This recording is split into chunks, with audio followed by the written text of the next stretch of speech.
mengirimkan 9 orang pendakwah awal. Ini sebelum Wali Songo tau, sebelum Songo. Maknanya dia ada 2 lapis ke tanah Jawa, khusus tanah Jawa. Sebab apa? Tanah Melayu dah agak settle. Sebelum dia membentuk 9 yang kedua. Syekh Ismail dekat Pulau Besar, itu bukan kecil-kecil punya pendakwah tau.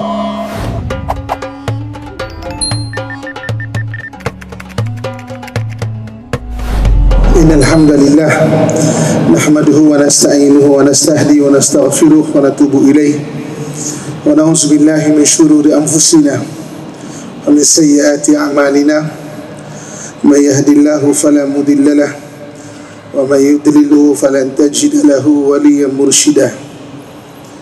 Asyhadu an la ilaha illallah wahdahu la syarika lah wa asyhadu anna Muhammadan abduhu wa rasuluh. Allahumma salli wa sallim ala sayyidina Muhammad wa ala alihi wa ashabihi ajma'in, amma ba'd. Alhamdulillah, pertama syukur kepada Allah Subhanahu wa ta'ala dengan limpahan kurnia dan rahmatnya pada malam yang berbahagia ini, dapat sama-sama kita duduk dalam majlis ilmu. Jadi mudah-mudahan sedikit yang kita kongsi beri manfaat kepada kita, dapat kita jadikan satu ilmu yang berguna dalam usaha kita untuk mengabdikan diri kepada Allah Subhanahu wa ta'ala, insya-Allah. Muslimin dan muslimat yang dirahmati Allah sekalian, sebenarnya dengan hampirnya hari kemerdekaan, saya nak cerita sikit mengenai bagaimana Rasulullah sallallahu alaihi wasallam menyusun ummah Islamiah sampai Islam itu dan umat Islam itu bertebaran di muka bumi ini sampai dapat memerintah 3 suku dunia. Saya nak mulakan dengan satu persoalan.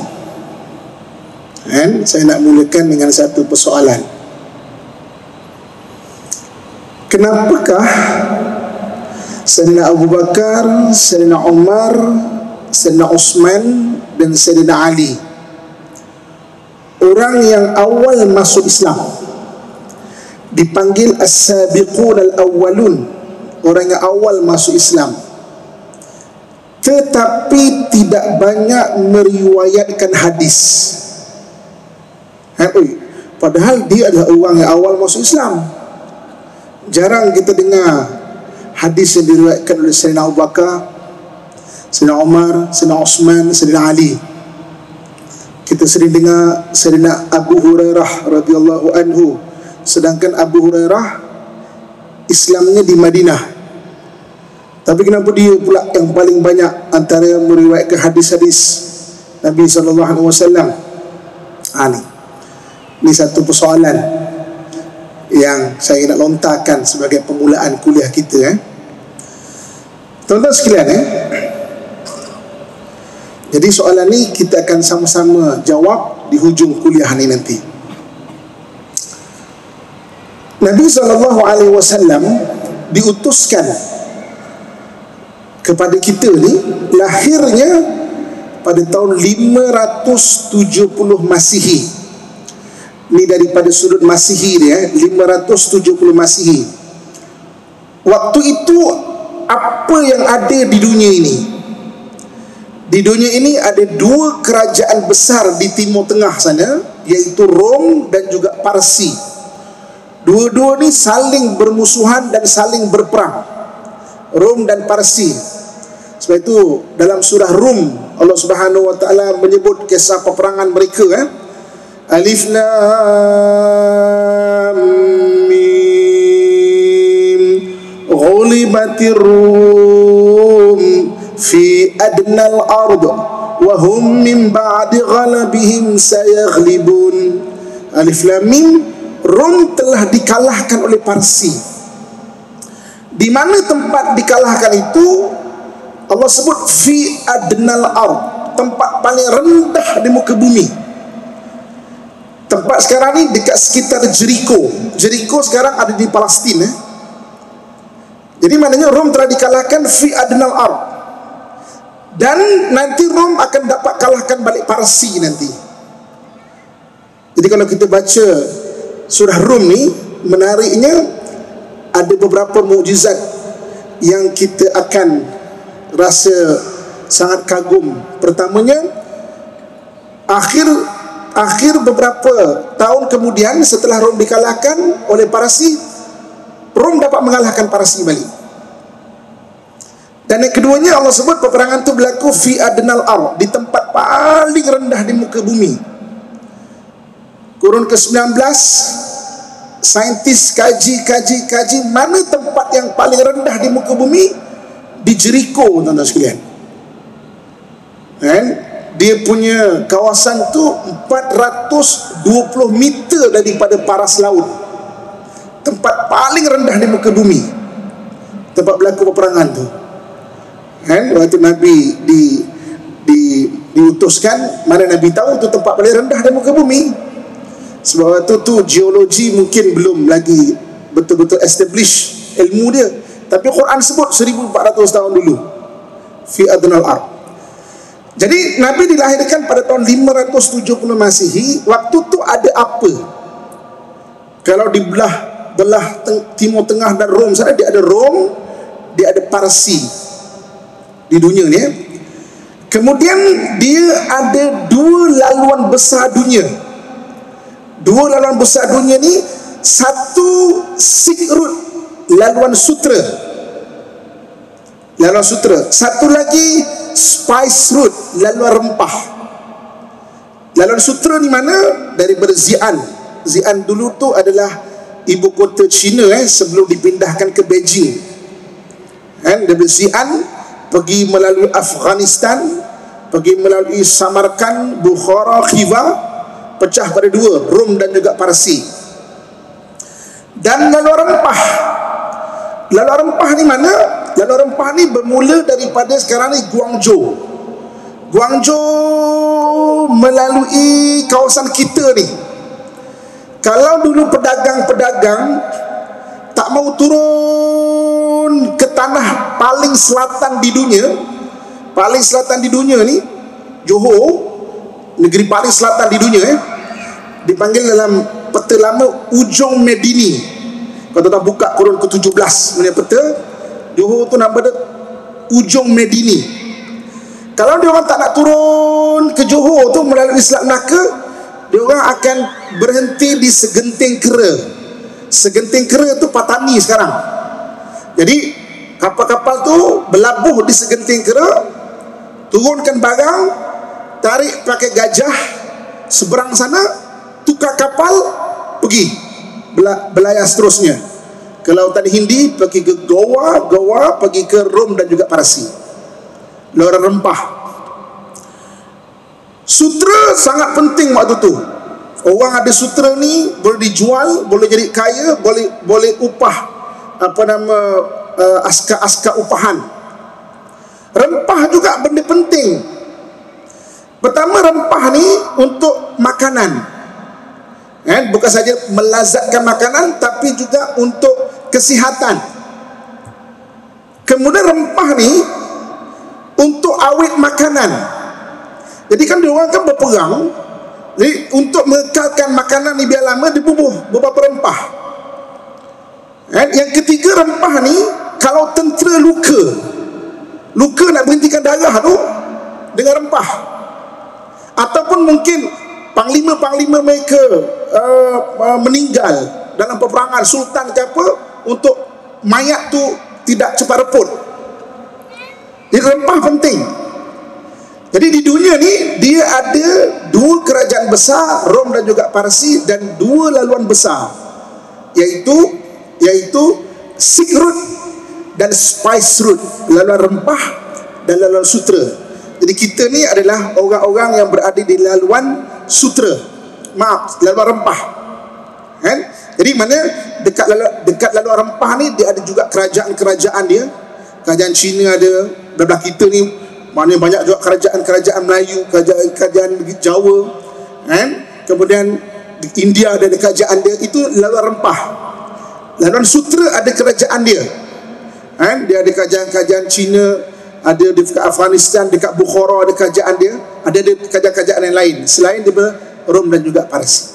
Ini ketika Nabi SAW lahir. 570 Masihi ya. Okey. Pendekkan cerita, Nabi mendapat wahyu pada tahun 610 Masihi. Jadi kita cerita dari sudut timeline, kita boleh nampak lah kita ni berada di mana, zaman Nabi tu berada di mana. 610 Masihi Nabi dapat wahyu yang pertama. Maka bermula risalah kenabian daripada Nabi Isa tu disambut. Orang tertunggu-tunggu Nabi akhir zaman. Maknanya beza Nabi Isa 1 Masihi sampai pada Nabi kita Muhammad 610 Masihi, 600 tahun. Mereka menunggu kelahiran Nabi baru ni. Jadi Nabi risalahnya menyambung risalah Nabi-Nabi terdahulu, iaitu mengesahkan Allah Subhanahu Wa Taala. 610 Masihi Nabi dapat wahyu. Maka bermula orang Arab ketika itu menentang Nabi, menyusahkan Nabi, menyakiti Nabi dan orang Islam. Waktu tu baru skala ada kecil sangat. Maka Nabi SAW akhirnya mendapat perintah untuk berhijrah. Berhijrah ni bila 622 Masihi. 622 Masihi berhijrah daripada Mekah pergi ke Madinah. Tuan-tuan sekalian, nak senang faham peta tanah Arab, nak senang kita visualkan macam peta semenanjung tanah Melayu. Semenanjung tanah Arab macam semenanjung tanah Melayu. Mekah ni mana? Mekah ni Kuala Lumpur. Mekah ni Kuala Lumpur Turun selatan, kalau kita ada Johor. Kalau di semenanjung tanah Arab dia ada Yaman. Yaman, bawah tu Yaman. Madinah ni mana? Madinah atas. Madinah ni macam Kedah. Macam Kedah Madinah tu. Jadi maknanya Nabi berhijrah daripada Mekah ke Madinah macam Kuala Lumpur pergi ke Kedah ke atas tu. Nak senang faham lah, dan kita dapat nampak dia punya peta tu. Jadi maknanya 610 Masihi Nabi SAW berhijrah daripada Mekah pergi ke Madinah. Dan ketika berada di Madinah, tuan-tuan sekalian, Nabi mempersiapkan 8 golongan, kerana ummah Islamiah akan dibahu oleh 8 golongan. Okey, jadi saya nak cerita malam ni 8 golongan yang Nabi bentuk, 8 golongan yang membahu ummah. Tuan-tuan nak salin, nak hafal, nak rakam, biar kita hafal. 8 golongan yang membahu ummah. Tuan-tuan sekalian, ummah Islamiah didokong oleh 8 golongan. Siapakah 8 golongan ini? Yang pertamanya adalah ummah Islamiah didokong oleh kebijaksanaan para pemimpin. Yang kedua, ummah Islamiah didokong oleh ilmu para ulama.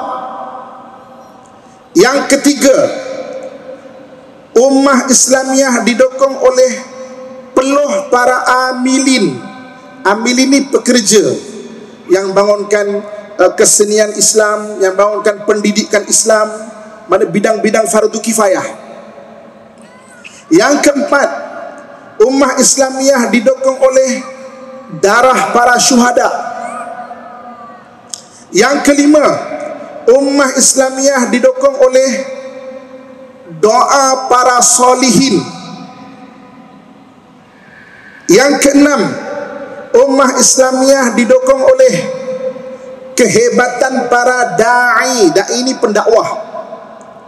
Yang ketujuh, ummah Islamiah didokong oleh harta para aghnia. Aghnia ni orang kaya. Dan yang ke-8, ummah Islamiah didokong oleh rahim wanita yang solehah.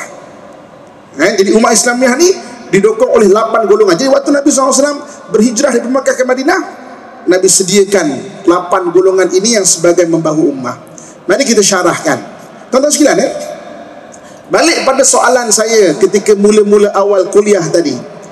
Kenapa Sayyidina Abu Bakar, Sayyidina Umar, Sayyidina Uthman dan Sayyidina Ali, orang yang awal masuk Islam tetapi tidak banyak meriwayatkan hadis?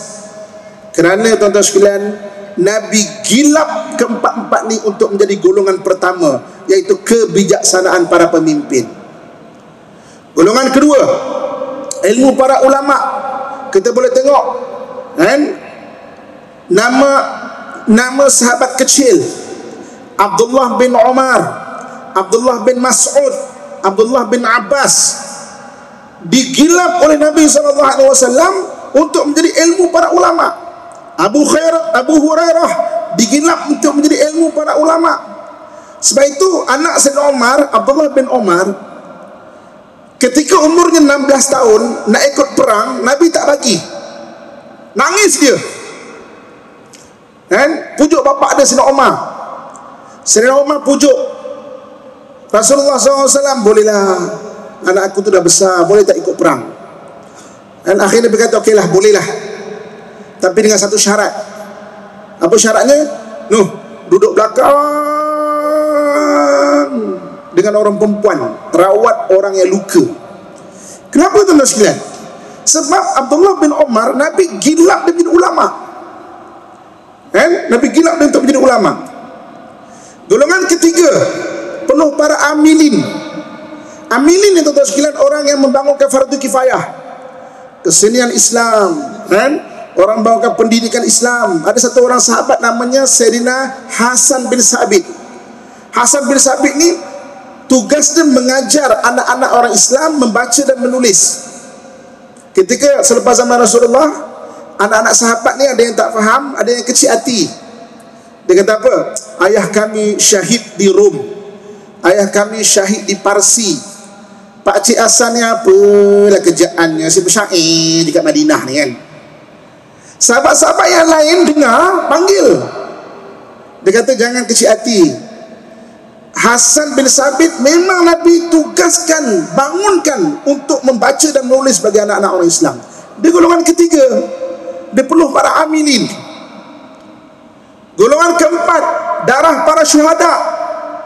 Kita dengar nama-nama hebat seperti Sayyidina Khalid ibn Walid, kan? Kita dengar nama-nama hebat seperti Sayyidina Musanna yang menombangkan Parsi, kan? Sayyidina Sa'ad bin Abi Waqqas, pemanah Nabi SAW, yang menombangkan Parsi, kan?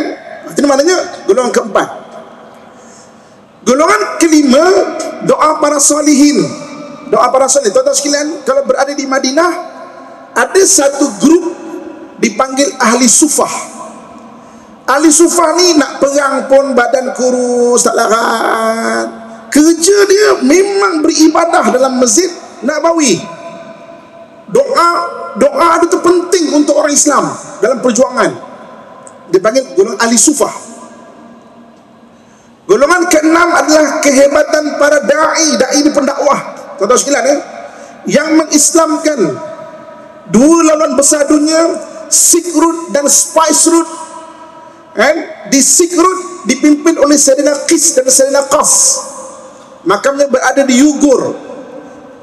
Bagi Spice Road dipimpin oleh Abdullah bin Abi Waqqas, adik Sa'ad bin Abi Waqqas, makamnya berada di Guangzhou, China. Ada satu makam ditemui di Baros. Baros itu Sumatera. Wafat 38 Hijrah, kan? Mana di tanah Melayu kita. Kalau tak sahabat tabi'in yang berada di sana, kan? Makam Abi Waqqas yang berada di Guangzhou, di depan makamnya tertulis kata-katanya, kami datang untuk menyebarkan Islam dan kami tidak akan pulang lagi ke negara Arab. Satu antara dua pasti akan berlaku, sama ada kami syahid di bumi Cina atau Islam tersebar di bumi Cina. Terbukti Islam tersebar di bumi Cina. Lama berada di Cina, selaku manusia rindu pada tanah air, rindu pada Madinah, rindu pada Nabi, tapi dah berjanji tak nak balik. Naik satu bukit, bukit yang menghadap ke laut, maknanya mengenangkan mula-mula mereka sampai dekat tanah Cina tu, didirikan sebuah masjid bernama Masjid Huashing, iaitu masjid kerinduan, berada di sana, tuan-tuan sekalian. Itu golongan ke-6, kehebatan para da'i. Golongan ke-7, harta para aghnia, orang-orang kaya. Kita dengar nama Abdurrahman bin Auf. Dan tuan-tuan sekalian, sistem insurans tertua di dunia adalah sistem Islam, iaitu takaful. Siapa yang buat takaful? Takaful tu sistem tertua di dunia. Dulu para sahabat kalau berniaga, dia ada satu tabung. Tabung ni dia akan letak. Mana-mana kawan-kawan ahli perniagaan yang kapalnya pecah di laut, kena rompak ke apa, ambil tabung ni, beli kapal baru, ambil buatkan modal. Sebab dia orang adalah orang yang mahir berniaga. Dia balik akan bawa infak, wakaf, sedekah, zakat dan sebagainya. Kan? Sebab itu salah satu asnaf zakat adalah diberikan kepada fisabilillah. Orang yang berjuang fisabilillah tak sempat untuk berniaga. Orang berniaga ni akan membiayai perjuangan-perjuangan Islam ni. Universiti tertua di dunia, Universiti Al-Azhar, lebih tua daripada Oxford, umurnya lebih 1000 tahun, didirikan daripada wakaf ahli-ahli perniagaan ini. Universiti pertama perempuan pertama di dunia berada di Samarkand daripada wakaf orang-orang golongan ke-7 ini. Dan golongan ke-8 adalah rahim wanita solehah. Wanita-wanita solehah menjadi isteri, menjadi ibu, yang kemudiannya mendidik generasi-generasi seterusnya dalam memperjuangkan agama Allah Subhanahu wa taala ini. Ini tuan-tuan sekalian. Jadi ketika Nabi SAW berhijrah daripada Mekah ke Madinah, Nabi SAW membentuk 8 golongan ini. Ketika Nabi SAW wafat 632 Masihi. Ketika Nabi SAW wafat 632 Masihi, maka 8 golongan ini terus membahu ummah. Kita tengok Islam telah sampai ke mana-mana. Dapat menumpangkan Rom dan Parsi. Spice route dan Silk route berjaya diislamkan. Tuan-tuan sekalian. Kemudian ketika habis zaman Khalifah Ar-Rashidin, Khalifah Ar-Rashidin ini istilah untuk Sayyidina Abu Bakar, Sayyidina Umar, Sayyidina Osman dan Sayyidina Ali. Maka ketika itu diganti dengan kerajaan Bani Umayyah. Kerajaan Bani Umayyah, 8 golongan ini juga bersatu, tuan-tuan sekalian. 8 golongan ini juga bersatu. Tuan-tuan sekalian, ketika tahun 750 Masihi, 750 Masihi, di hujung-hujung kerajaan Bani Umayyah, 8 golongan ini terpecah. 8 golongan ini terpecah, tuan-tuan sekalian. Apabila pemimpinnya tidak bijaksana, apabila ulama'nya mengampu, apabila amilinnya pemalas, apabila syuhadanya pengecut, apabila orang solehnya terpisah di bukit-bukit dan gunung-gunung, beribadah berdoa sendiri-sendirian, apabila pendakwahnya tidak hebat, apabila orang kayanya nafsi-nafsi, maknanya fikir diri dia saja, dan apabila wanita rosak, pecah ummah Islamiah, tuan-tuan sekalian. Maka Abu Safah berusaha menggabungkan 8 golongan ini balik dan berjaya mengasaskan kerajaan Bani Abbasiyah, menggantikan kerajaan Bani Umayyah. Maka kerajaan Bani Abbasiyah ni, tuan-tuan sekalian, 8 golongan ini sama-sama membawa ummah menjadi kuat. Zaman kegemilangan Abbasiyah sebelum dilanggar Baghdad, sebelum Mongol melanggar Baghdad, tuan-tuan sekalian, Masya Allah, ketika itu zaman keilmuan, zaman ulama'nya, maknanya luar biasa, tuan-tuan sekalian, ya. Kan? Perpustakaan terbesar di dunia ketika itu, Baitul Hikmah, dibakar oleh Mongol. Kalau tak dibakar, maka kita tak tahulah teknologi sekarang ni berapa tinggi, tuan-tuan sekalian, ya. Teknologi barat ni daripada teknologi Baghdad. Kitab-kitab itu diterjemahkan, kan? Kemudian mereka membuat satu, maknanya penambahbaikan, dan lahirlah teknologi-teknologi macam ini. Kalau kerajaan perpustakaan Baitul Hikmah itu tidak dibakar, Tuan-tuan boleh bayang tak betapa lagi manusia punya teknologi itu berapa dahsyat Di hujung-hujung kerajaan Bani Abbasiyah 8 golongan terpecah, tuan-tuan sekalian. Maka Utsman Al-Ghazi, pengasas kepada kerajaan Bani Utsmaniyah, gabungkan 8 golongan ini, maka membentuk kerajaan Bani Utsmaniyah. Selepas itu yang menggantikan kerajaan Bani Abbasiyah. Masya Allah, kuat tuan-tuan sekalian. Berlalu masa sampai tahun 1924. 1924 tu apa jadi? Terpecah balik 8 golongan ini. Maka ketika itu sejarah khalifah dipadam daripada muka bumi, tuan-tuan sekalian. Tuan-tuan muslimin muslimat rahmatullah sekalian. Jadi 8 golongan ini adalah 8 golongan yang dibentuk sejak zaman Nabi SAW. Mereka berperan menjaga ummah. Mari kita mendetailkan beberapa sejarah lagi bagaimana 8 golongan ini, 8 golongan maknanya membahu ummah. Saya nak lebih spesifik di bahagian Nusantara, bahagian kita lah. Tuan-tuan sekalian, Nusantara kita dulu, dia ada 2 tanah. Satu tanah Melayu, satu tanah Jawa. Tanah Melayu ni mana? Sumatera ni semua tanah Melayu. Sumatera, Semenanjung tanah Melayu, sampai ke sekarang selatan Thailand, sampai ke Champa dan kepulauan-kepulauan Melayu. Itu tanah Melayu. Dipanggil Malay Archipelago. Mak Saleh tulis Malay Archipelago, mana tanah dan kepulauan Melayu. Kita bukan dakwa sendiri tau. Tanah Jawa bermula daripada Jawa Barat. Kalau sekarang ni Jakarta lah ke bawah, Jawa Barat, Jawa Tengah, Jawa Timur ke bawah, dipanggil Java Archipelago. Jadi dulu kita ni ada 2 tanah ya, tanah Melayu, tanah Jawa. Dan tanah Melayu lebih besar daripada tanah Jawa. Dan tuan-tuan sekalian, antara orang tanah Melayu dengan tanah Jawa, tanah Melayu lebih dulu menerima Islam. Jadi maknanya tanah Melayu ni, kalau kita tengok di Barus tu Sumatera, mana tanah Melayu ada makam 38 Hijrah, maksudnya dah bermula maknanya pengislaman tanah Melayu ni, dengan pertemuan batu-batu bersurat dan sebagainya lah. Jadi maknanya kita ni telah berjaya diislamkan. Ketika kurun ke-14, Khalifah Turki Osmaniyah, waktu tu dah Turki Osmaniyah menghantar 3 pendakwah besar.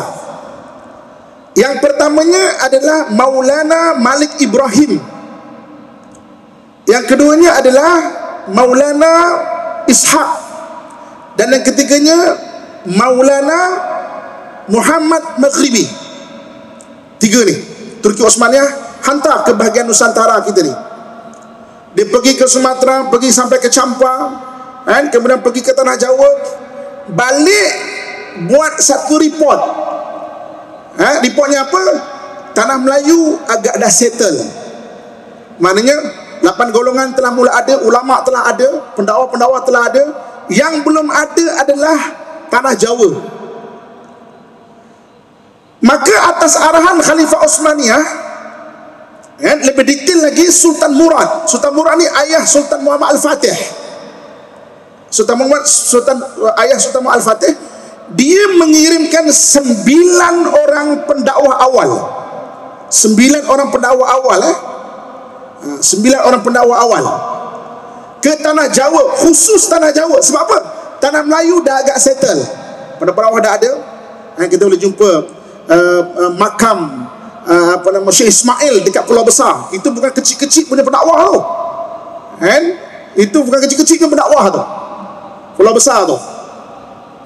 Tuan-tuan nanti boleh baca balik, boleh rujukkan baca 9 orang pendakwah yang awal ni sebelum Wali Songo tau. Sebelum Songo, maknanya dia ada 2 lapis. 9 ni, Songo ni ada 2 lapis. Songo ni bahasa Jawa 9 yang pertama sebelum dia membentuk 9 yang kedua. Nusantara ni ada dua tanah, satu tanah Melayu, satu tanah Jawa, Malay Archipelago dan juga Java Archipelago. Kalau dalam tulisan penjajah-penjajah dahulu, mereka groupingkan tanah Melayu itu apa, tanah Jawa itu apa. Jadi balik pada cerita tadi, ketika Sultan Murad, maknanya 3 pendakwah ni diutus ke Nusantara kita, dia tengok Sumatera, tanah Melayu kita sampai ke Campak, tanah Melayu dah settle. Yang belum settle lah tanah Jawa. Maka kerajaan Khalifah Utsmaniyah mengirimkan 9 orang gelombang yang pertama pendakwah. Tuan-tuan silap saya sebutkan satu-satu. Kalau tuan-tuan boleh hafal lah.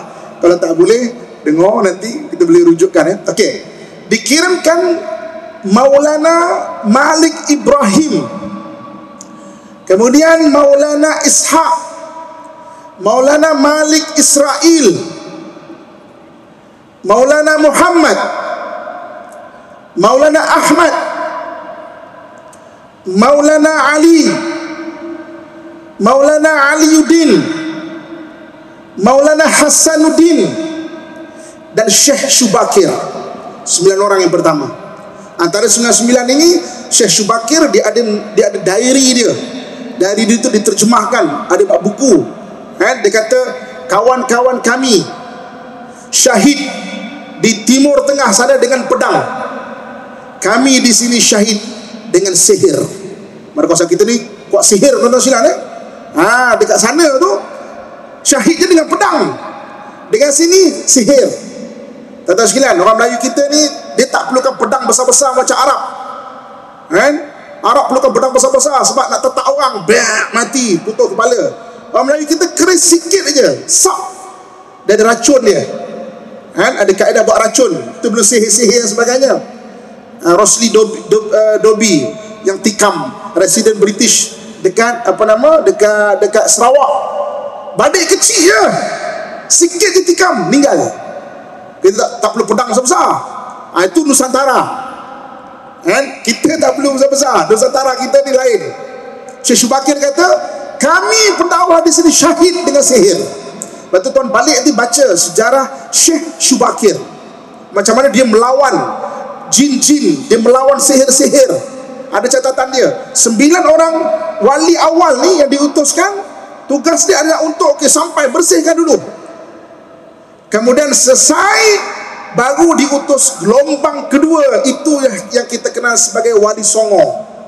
Wali Songo. Dan Wali Songo ni kalau kita tengok sejarah dia, dia berperanan sebagai 8 golongan yang membawa ummah. Sunan Ampel, dia adalah pemimpin dan pendakwah. Mana golongan pertama dengan golongan ke-6. Kita tengok Sunan Darjat. Sunan Darjat ni dia adalah orang soleh, mana golongan ke-5, dan juga pendakwah golongan ke-6. Sunan Darjat ni yang memang dia ajar, ada ajarkan macam mana. Orang buta berilah tongkat, orang lapar berikanlah makan, orang tidak berpakaian berikanlah pakaian. Maknanya orang soleh, orang baik. Sunan Giri, pendakwah dan juga pendakwah dan juga golongan ke-7, ahli perniagaan. Dia mengislamkan kepulauan. Dia mengislamkan Pulau Madura, Pulau Maluku, Pulau Bawaan ataupun Boyan, orang laut, orang pelayar. Sampai dia Sunan Giri itu juga dikenali sebagai nama dia Joko Samudra. Maknanya orang yang bergelanggang dalam samudra. Dan kena kita kenal nama Sunan Muria. Sunan Muria ni pendakwah yang mengislamkan orang gunung pula. Makam dia di gunung, tuan-tuan sekalian. Macam kita ni, macam di Cameron Highland sana lah. Orang bukit diislamkan di sana. Sunan Gresik.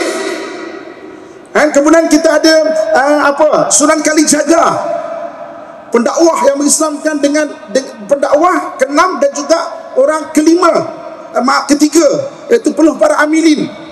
Waktu itu kan orang berhibur dengan wayang kulit, dan cerita wayang kulit itu diambil daripada kitab Mahabharata dan Ramayana, dibuat cerita yang baru. Apa dia? Ada satu orang pahlawan yang tidak terkalah. mengalahkan segala hantu-hantu dan dewa-dewa yang jahat. Maka pahlawan ini dia berpegang dan ada satu jampi. Nama jampi ini Kalimah Soda. Dimainkan ceritanya macam hebatnya. Akhirnya orang, ui, macam mana hebatnya orang ini. Maka di hujung-hujung cerita tu, beberapa hari cerita tu, nak tak kita ajarkan jampi ini, Kalimah Soda ini. Kalimah Soda ni kalimah syahadah, tuan-tuan sekalian. Kalimah syahadah diislamkan. Setiap kali cerita tu diislamkan. Sunan Gunung Jati, pemimpin dan juga pendakwah. Tuan-tuan sekalian, ending dia apa? Ending dia, maka sunan-sunan ini dapat mengislamkan Sinopati Jinbun. Sinopati Jinbun ini diislamkan. Kemudian Sinopati Jinbun berjaya mengalahkan kerajaan Hindu Buddha Majapahit. Berjaya, tuan-tuan. Namanya diislamkan dengan nama Sultan Shah Alam Al-Akbar, Sultan Shah Alam Akbar Al-Fatah. Kerana apa? Ketika itu Sultan Muhammad Al-Fatih berjaya mengislam kota Konstantinopel, dan gerakan Islam di Nusantara berjaya mengislamkan kerajaan Majapahit. Diberi gelaran Al-Fatah. Di sana ada Al-Fatih, di sini ada Al-Fatah. Sebab itu gelombang pertama adalah untuk menyampaikan Islam, membersihkan sihir dan sebagainya. Gelombang kedua Sunan Wali Songo ni macam mana detailnya mengislamkan Nusantara ni, iaitu tanah Jawa ni, tuan-tuan sekalian. Maka baki-baki kerajaan Majapahit itu lari sampai ke Bali sana, tuan. Islam. Sebab itu ketika berdirinya Sultan Patah, maka ketika itu Melaka, tak lama lepas tu Melaka tombang kepada Portugis. Anaknya, menantunya Sultan Pati Yunus hantar pahlawan-pahlawan Jawa, tapi syahid. Sultan Pati Yunus syahid ketika menentang Portugis di Melaka. Dibawa balik, dimakamkan dekat Demak sana, tuan. Sebab itu kan ada bidalan pantun.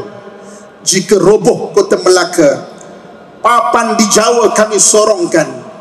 Jika sungguh bagai dikata, jiwa dan raga kami korbankan.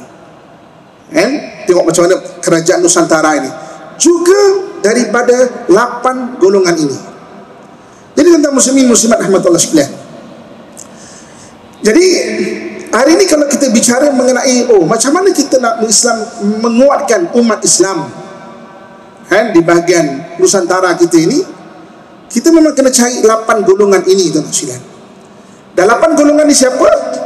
8 golongan ini adalah tuan-tuan dan perempuan yang berada di hadapan saya. Tuan-tuan berada di hadapan saya, inilah 8 golongan.